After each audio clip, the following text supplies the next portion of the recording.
Hello everyone, आज चाहिँ हामी भेटा जाने थियौँ क्या।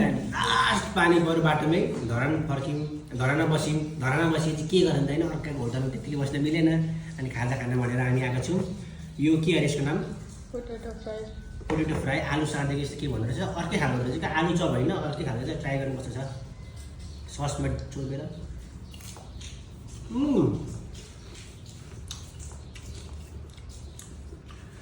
दामी छ। अनि नेक्स्ट अफ के भन्छ यसलाई भन्दाखेरि चाउचो साँधेको, नट चटपटे होइन, चाउचो साँधेको।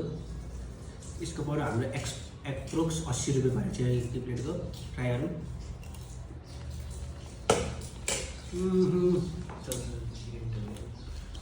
टाउचोमा हल्का मसला हालेर ल्याएको छ। यो चाहिँ राम्रो छ। 100 रुपियाँमा यति पोर्सन आएको छ। 100 रुपियाँ होइन, 100 रुपियाँ चाहिँ राम्रो छ। हामी कहाँ आएको छौँ भन्दाखेरि चाहिँ यो होटलको नाम चाहिँ हुक्का हाउस रहेछ। 0 पोइन्टमा छ। आउने भए आउनुहोस्।